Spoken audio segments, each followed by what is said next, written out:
Eu sou o professor Jefferson Sampaio, seja bem-vinda, bem-vindo à aula de clareza e precisão na comunicação profissional. Esta é uma das 10 aulas que compõem a Executive Education em comunicação profissional, e-mail e cartas oficiais, ofertado pelo aplicativo Sampaio Secretarial Concept. Se você ainda não tem, faça o download agora mesmo na sua App Store. Bem, vamos falar então de clareza e precisão. A clareza ela deve ser a qualidade básica de todo o texto oficial, de toda a comunicação profissional. Pode-se definir como claro aquele texto que possibilita imediata compreensão pelo leitor. Então, eu escrevo que essa mensagem é entendida. Ok? É importante utilizar o princípio da adaptabilidade nessa comunicação, porque muitas vezes, por utilizar o padrão culto da língua portuguesa, né? A norma padrão da língua portuguesa, algumas pessoas exploram muito de termos muito técnicos e acaba deixando a comunicação truncada. Quando a gente fala de ruídos na comunicação, o ruídos ele não acontece só quando há uma ignorância ou ausência de informação em uma comunicação, mas também quando ela não é entendida.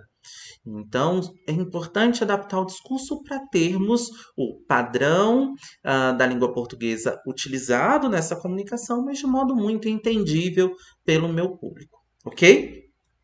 Para a gente garantir a obtenção dessa clareza, o que nós sugerimos? Primeiro, utilizar palavras e expressões simples em seu sentido comum, salvo quando o texto versar sobre assunto técnico. Aí você pode utilizar termos técnicos quando você souber que quem está recebendo esse documento compreende toda essa nomenclatura, toda essa linguagem. Segundo, utilizar frases curtas, bem estruturadas, diretas, com ordem direta. Então, eu tenho uma demanda, eu foco nessa demanda, eu não preciso fazer contextualizações excessivas nessa minha comunicação. Depois, buscar a uniformidade do tempo verbal em todo o texto. Se eu estou apresentando uma situação passada, eu utilizo o verbo no passado. Se eu quero apresentar uma situação que será construída no futuro, aí eu utilizo o verbo no futuro. Ok? Eu tenho que adequar essa minha comunicação no tempo em que ela se apresenta.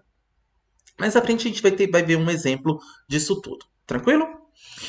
Não utilizar regionalismos e neologismos, expressões muito específicas de determinada região, de determinada localidade. Então, se eu falo que a piazada saiu para festa lá em Curitiba, talvez o pessoal entenda. No Paraná as pessoas vão entender.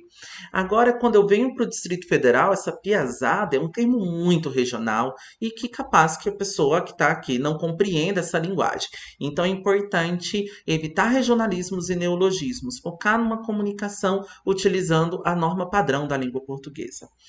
Preciso e é fundamental pontuar adequadamente o texto. Se você se você tem muita dificuldade com esse processo de pontuação, invista em um curso de língua portuguesa ou aí utilize das ferramentas digitais que a gente tem. O Google Texto, o Google Documentos, por exemplo, faz uma revisão ortográfica muito interessante para quem quer fazer uma correção ortográfica e de concordância.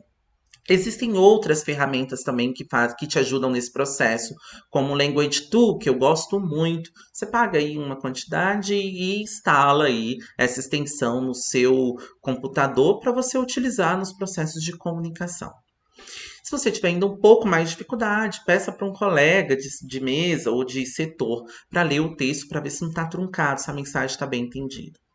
Explicitar o significado da sigla na primeira referência a ela. Então, se eu tenho uma sigla que eu vou utilizar no documento, o primeiro momento que eu utilizo a sigla, eu já coloco ela por extensão e explico o que ela significa. Ok? Já na primeira citação. Utilizar palavras e expressões em outro idioma apenas quando indispensável, em razão de serem designações ou expressões de uso já consagrado ou de não terem exata tradução. Exemplo, táxi. O táxi já está bem consagrado, já internalizamos bem na nossa comunicação. Agora, o termo, por exemplo, budget, que significa orçamento. Utilize orçamento, que vai ser mais entendível por quem não tem esse bilinguismo ou quem não tem uma vivência em uma multinacional, por exemplo. Ok? Expressões e palavras em língua estrangeira deve ser grafada em itálico. Isso é muito importante para sinalizar que aquela expressão é uma expressão estrangeira. Tranquilo até aqui? Eu imagino que está tranquilo, ok? Qualquer dúvida, questionamento, coloca aí nos comentários. Para os alunos que estão dentro da plataforma, vocês vão ter um espaço de comunicação. E ali você pode colocar outras informações. Para quem está nos acompanhando aí no YouTube ou em outras plataformas, deixe nos comentários que aí eu tento o máximo possível explorar nas próximas aulas. Vamos então para o que é precisão. Nós vamos ter daqui a pouquinho um exemplo, ok? Na aula de coesão, coerência, para vocês entenderem um pouco melhor desse processo de comunicação. Então, precisão é o atributo que complementa a clareza no texto. Então, a precisão ela é caracterizada por a gente articula a língua comum ou técnica para a perfeita compreensão da ideia veiculada no texto. Então, vou ser bem preciso quando eu compreendo quem vai receber essa comunicação e eu adapto para que essa comunicação seja entendível, seja recebida por essa pessoa que está ali do outro lado, ok? A precisão também, ela está e se caracteriza na manifestação do pensamento ou da ideia com as mesmas palavras, evitando o emprego de sinonimia com propósito meramente estilístico. Então, a gente aprende, né, a evitar o uso da mesma palavra durante uma mesma oração, um parágrafo, muitas vezes.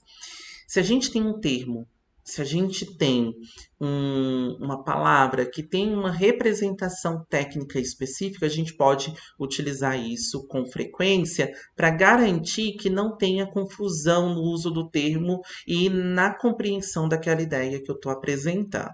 Ok? E a precisão também é caracterizada pela escolha de expressão ou palavra que não confira duplo sentido ao texto.